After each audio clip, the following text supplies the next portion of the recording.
Check-up no rádio.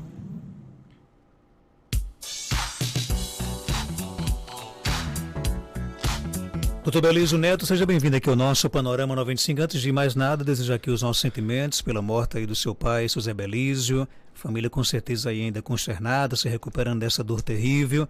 Mas é vida que segue, né, doutor Belísio? Bom dia.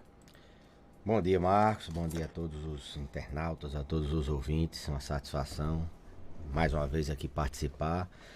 Hoje é bem verdade que não vai ser fácil, mas vamos tentar aqui. Todos sabem que perdi meu pai, né?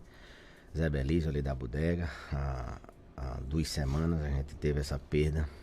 Muita gente ainda não sabe o que foi que aconteceu.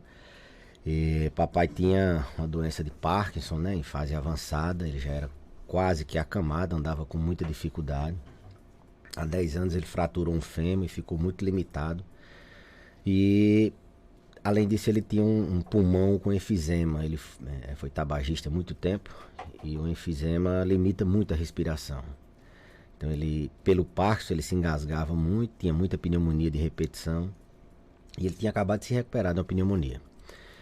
Na quarta-feira estava bem demais, na quinta-feira ele estava bem demais e engasgou, foi tomar um comprimido, se engasgou e nesse engasgo, mesmo os cuidadores em casa, as cuidadoras e meu irmão, e 2 minutos eu cheguei, onde eu trabalho, quase em frente à minha casa, mas aí o pulmão fechou e ele não conseguiu mais respirar, faltou e aí teve uma parada cardíaca, descansou, né? Meu pai, só tenho que agradecer a ele, pelo homem simples que foi, pelo homem honesto, e agradecer, Marcos, aqui, aproveitar para agradecer a todas as pessoas que sempre ajudaram a cuidar do meu pai, né? Os cuidadores, agradecer a todos os serviços de saúde que nessa longa jornada de doença crônica nos ajudou, agradecer a minha família, agradecer a todo mundo, sabe? Papai, graças a Deus, nunca teve dificuldade, desde arrumar uma pessoa que viesse fazer um soro, a um oxigênio, a tudo, a gente não teve dificuldade. Agradecer a todo mundo, se eu for agradecer nominalmente, talvez eu esqueça. Então, registrar o motivo, muita gente ficou perguntando e descrever mais ou menos como é que foi. E em seu nome aqui, estender a toda a família os nossos sentimentos, né, pela morte do seu querido pai, né? A gente sabia, inclusive, do carinho que você, todos os seus irmãos, sobrinhos tinham aí pelo seu Zé Belísio, né? O nosso tema de hoje, anemia e outras doenças no sangue dos idosos. É uma alusão, inclusive, ao Junho Vermelho e do Belísio aí. Bem, os idosos, eles têm, Marcos, uma característica de envelhecimento em geral, e esse envelhecimento ele também passa pela produção das células sanguíneas. As células do sangue, o sangue, tem 3 componentes básicos, né? As hemácias, os leucócitos e as plaquetas, e essa produção, que é feita basicamente na medula óssea, ela com o envelhecimento ela pode sofrer algumas alterações. Essas alterações elas não são sinônimos de que o paciente mais velho ele vai ter anemia. Não, a anemia ela o valor que é considerada anemia é o mesmo para adulto e para idoso. Entretanto, essas alterações do envelhecimento elas podem favorecer alguns determinados tipos de anemia mais específicos, pode favorecer algumas outras doenças do sangue mais específicas e até mesmo a doenças mais graves, como por exemplo as leucemias. Tem um tipo de leucemia que ela é mais característica no idoso. Agora, de longe, a doença hematológica, a doença sanguínea mais comum, né, no paciente idoso é a anemia. E a anemia no paciente idoso, ela é um pouco diferente de outras faixas etárias. Por exemplo, na criança, a gente se preocupa muito em suplementar ferro, porque na maioria das vezes a anemia da criança ela é por carência na alimentação, carência nutricional. Paciente idoso, a gente, muito mais do que pensar em suplementar ferro, a gente tem que descobrir a causa. A gente tem que ir atrás. Anemia em idoso, 30% delas é por causa de doenças, seja ela um câncer não só no sangue. Os cânceres, eles costumam se manifestar também com anemia, ou seja, Uma anemia ela pode dar indício de um câncer, por exemplo, no intestino, no estômago, de um câncer no pulmão, em qualquer que seja o órgão. Então, na criança, a anemia, a gente não pensa nesse sentido. No idoso, obrigatoriamente, você tem que pesquisar a causa. Pode ser por um sangramento como uma hemorroida, pode ser por uma doença crônica, por exemplo, como uma doença renal, o rim. Quando ele vai entrando em falência, ele tende a fazer anemia. Então, a anemia no idoso, ela sim, também acontece por falta, 30% delas é carencial, é ferropriva, é por falta de ferro. Seja porque está perdendo muito, e é muito mais porque está perdendo do que mesmo porque não está ingerindo a quantidade adequada.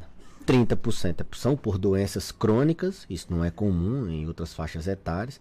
É por doença autoimune, por exemplo, artrite reumatoide, é por doença autoimune, como por exemplo o hipotireoidismo, ele causa anemia, não é uma anemia por falta de ferro, é uma anemia por causa da doença. Como eu falei anteriormente, a doença renal crônica, a insuficiência renal, ela causa anemia. E os outros 30% a gente considera de anemia idiopática, aquela anemia que a gente não consegue achar uma causa, o paciente idoso simplesmente tem. Se sabe hoje que esses 30% considerada anemia idiopática, essa anemia sem causa aparente, acredita-se não, a gente já tem literatura que demonstra que quase metade delas é por um tipo de doença chamada síndrome mielodisplásica, que cursa naturalmente com anemia e outra linhagem sanguínea baixa. Por exemplo, tem a anemia baixa e tem o leucócito baixo, ou geralmente anemia... Tem uma anemia, né, as hemácias baixas e as plaquetas baixas. Então, a anemia do idoso, a mensagem é buscar a causa. Muitas vezes um sangramento está apontando para um câncer de intestino. Muitas vezes uma anemia ela está...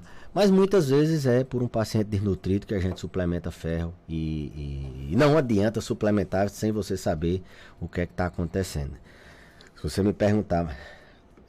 beleza, e assim, você pode suspeitar de uma anemia na criança, a gente, ou no adulto jovem, a anemia tem características quando ela está numa fase avançada, assim, média avançada do paciente. Quem não tem sangue, sangue é vida, né? Quem não tem sangue, ele tem fraqueza, ele tem cansaço, muitas vezes falta de ar, fica pálido, né? Fica branco. Então, são características que alguém tem uma anemia. Geralmente se percebe isso quando os níveis de sangue estão muito baixos. Poucas vezes a gente consegue detectar, a família detectar. No exame físico, não, a gente consegue sim detectar esses sintomas. E esses sintomas muitas vezes se confundem com outros, né? Uma fraqueza num paciente idoso, ninguém vai pensar simplesmente que é uma anemia. Fraqueza no paciente idoso, a gente fez um programa há um tempo atrás só sobre fraqueza, pode ser por inúmeras causas. Pode ser desde uma depressão, passando por uma fraqueza de uma Covid longa, o paciente teve Covid, ele fica fraco, pode ser porque ele está perdendo massa muscular, pode ser por inúmeros fatores. Então ninguém vai suspeitar de que é só da anemia. A palidez, o paciente idoso, muitas vezes ele tem uma pele um pouquinho alterada. Os pigmentos da pele, as mucosas, elas podem confundir um pouco e o paciente não ser necessariamente assim, visto pela família como um paciente que está com a palidez maior. Mas são sintomas praticamente iguais aos dos adultos jovens. O que diferencia é que quando o paciente tem uma anemia, paciente idoso tem uma anemia e paciente idoso que tem doença crônica, essa anemia geralmente descompensa as doenças crônicas. Por exemplo, ele tem uma doença cardíaca, ele vai exacerbar aquela doença, ele vai descompensar, ele vai ficar cansado porque está com anemia. Ele tem uma anemia, ele vai descompensar a doença renal dele. Então, no idoso, a anemia, a gente também pensa nesse sentido de ter que abordá-la para que ela não descompense doenças outras que ele já tem e que venham controladas. É um tema que nesse período vale a pena falar, porque não é infrequente a gente ter que tá precisando transfundir pacientes, não seja só em ambiente hospitalar, mas pacientes que a gente detecta no consultório, manda fazer uma transfusão e aí a gente investiga, e os pacientes idosos nesse período, os pacientes idosos vale a pena reforçar que esse período é o vermelho, né, do junho vermelho, também é o vermelho, é o junho laranja, que faz alusão às leucemias, de que eles também podem estar acometidos por doenças sanguíneas. Ok, tem pergunta aqui no nosso WhatsApp, vamos lá, bom dia. Ô Belizo, bom dia. Eu gostaria de saber, doutor Belizo, meu pai, ele parou de andar. Agora ele pede muitos filhos para andar, a gente bota ele no andar já um pouquinho. Agora, se ele der qualquer passozinho, começa a tossir, se engasga, fica muito cansadinho, tem que a gente colocar no oxigênio. O que é que a senhora me aconselha? A levar ele no médico novamente, que ele já passou muito tempo no hospital regional. O médico passou um remédio, ele está tomando, mas continua em cima de uma cama hoje. Cadeira de roda. A gente saber se existe algum remédio. E doutor Belizo? Olha, o remédio aí, ele é reabilitação. É uma equipe multiprofissional, fisioterapeuta, nutricionista, médico, fonoaudiólogo, tá se engasgando, né? E essa reabilitação, ela tem um determinado período que ela acontece. Não é um remédio que vai resolver, não. O remédio, sim, muitas vezes a gente trata para abrir melhor essa respiração, faz um medicamento para reabilitar uma doença ou outra, mas paciente que sai, eu até já falei isso em outros programas, essa transição hospitalar, que inclusive foi o tema da minha dissertação de mestrado, ela tem que ser muito bem feita, sob o risco do paciente ter que reinternar, sob o risco do paciente não voltar mais ao que ele era antes. Então, é reabilitação. Acredito que aqui em Caicó tem um centro de reabilitação. Se não, o caminho estratégia de saúde da família, e aí eles montarem o NASF, eu não sei se ainda esse programa existe, para que esse paciente precisa ser abordado com vários outros profissionais, não só a medicina. Lógico, tem que ter um médico gerenciando esse cuidado, muitas vezes tendo que intervir com medicações em algum momento, mas não é só o oxigênio. E paciência, se for um idoso frágil, ele demora mais a se reabilitar. Tem que otimizar essa alimentação dele, planejar e ir progredindo devagarzinho nesses movimentos, nessas atividades com a fisioterapia, ter a psicologia ali de lado para trabalhar a família e também o próprio paciente, a fono para tratar essa questão do engasgo, da disfagia, ele poder se alimentar bem, e a medicina gerenciando as multimorbidades. Tem mais perguntas no nosso WhatsApp, 992053030, bom dia. Bom dia, Marcos Danta, bom dia, doutor Belizo. Aqui é Josirene de São João do Sabugi. Doutor Belizo, eu queria saber o que está acontecendo, que eu estou ficando muito esquecido. Eu tenho 57 anos, às vezes eu saio para fazer uma coisa na cozinha e quando chego lá não lembro mais o que eu ia fazer. Às vezes eu estou conversando com a pessoa, vou dizer uma coisa assim, esqueço, passo um branco e eu demoro a lembrar o que era. Eu gostaria de saber se é o que? Muita preocupação, muito serviço, o que é? E é o que, afinal? Muito bem, esquecimento, ela já meio que... Sir William Owsley, ele sempre dizia, deixa o paciente falar, que quem vai lhe dar o diagnóstico é o próprio paciente. Se você não deixa o paciente conversar, dizer o que ele sente, você não vai conseguir, se você ficar interferindo no que ele vai dizer. Então ela falou, e no final ele disse, será que é muita preocupação? Será que é muita sobrecarga? Muito provavelmente sim. Nessa faixa etária, as demências, e aí a demência de Alzheimer, que é a mais comum, é muito raro.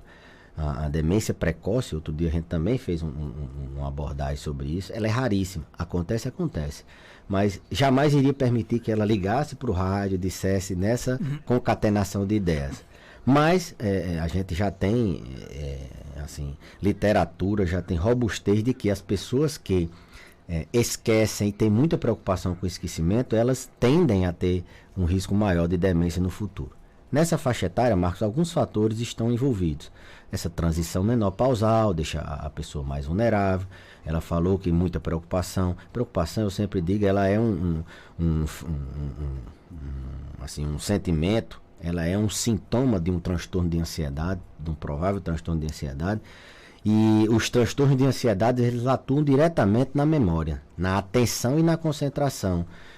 A preocupação não deixa você se concentrar. Você quer fazer várias coisas ao mesmo tempo, seu pensamento salta e você não consegue se concentrar ali e você finda esquecendo. Então, nessa faixa etária, como é mais raro demência, a gente pensa menos, mas acende o alerta, até porque o estresse, a ansiedade são fatores que, se não controlados, eles são fatores que fazem o paciente evoluir para uma demência, mas provavelmente, de longe, a principal causa de esquecimento em pessoas que não têm demência. São os transtornos ansiosos, os transtornos depressivos ou depressivos e ansiosos, associado muitas vezes ao período de transição menopausal que deixa ela mais vulnerável, e muitas vezes os pacientes estão tomando medicamentos que dão esse clássico esquecimento do que vai dizer, do que vai fazer, muitas vezes causado por uso de medicamentos da classe dos benzodiazepínicos, diazepam, clonazepam, alprazolam, lorazepam.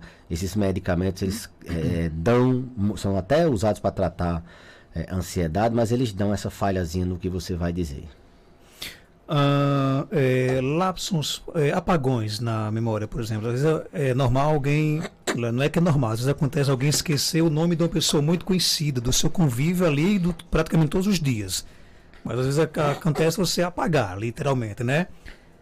Também associado a essa questão do uso de medicamento. Essa pessoa, por exemplo, ela pode ter no futuro Alzheimer, ou como disse o nosso ouvinte, do dia a dia, do estresse da vida. A gente poderia elencar algumas causas de esquecimento que favorecem você esquecer. Noite de sono. Dormiu bem, você tende a estar tranquilo e a se concentrar e não lembrar, e lembrar bem. Então, bom sono. Atividade física. Você tem uma vida ativa, de atividade física, não ser sedentário, você produz substâncias que favorecem você lembrar melhor e protege seu cérebro de uma demência no futuro. Medicações que podem causar esquecimento, você tem que evitar. Não é que você está tomando, você vai parar. Não. Você vai. Isso aqui é mais uma orientação para os profissionais. De evitar iniciar benzodiazepínicos, ou o paciente que faz uso, ele voltar ao médico e dizer realmente se está esquecendo ou não com aquela medicação. Os idosos eles são mais suscetíveis a esse tipo de coisa. Então, dormir bem, atividade física, faz bem para a memória. E uma coisa que controlar o estresse, se você reconhecer que você é uma pessoa mais nervosa, mais ansiosa do que outras e tem dificuldade de se concentrar, isso faz com que você busque ajuda e trate, né?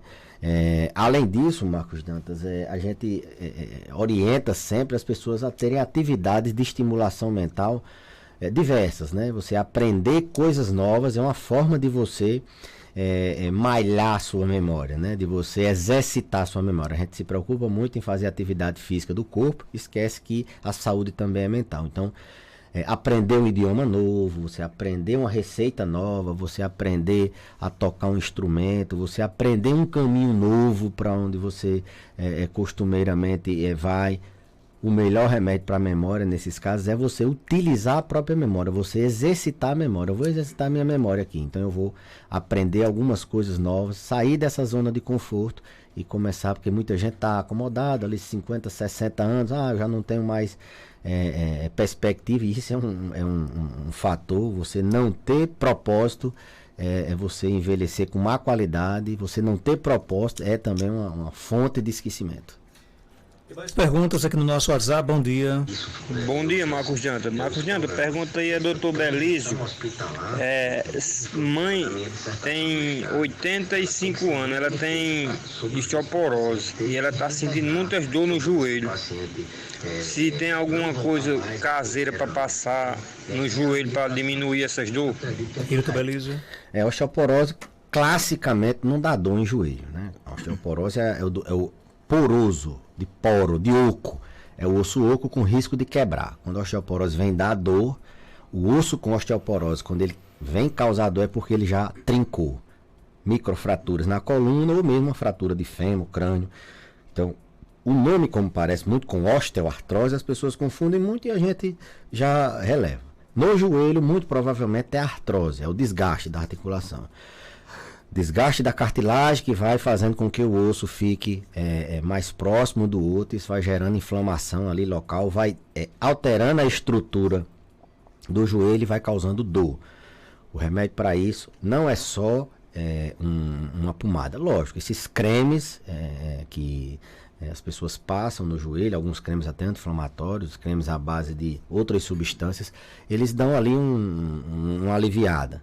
Mas a gente tem que tentar tratar a causa, tem que fazer fisioterapia para restabelecer a estabilidade daquela articulação, até mesmo para tirar a dor. Muitas vezes tem que tomar remédio, é uma dor crônica, então tem que tomar remédio, muito provavelmente por uso contínuo, e ver a possibilidade, se tem ainda viabilidade de fazer ou uma infiltração.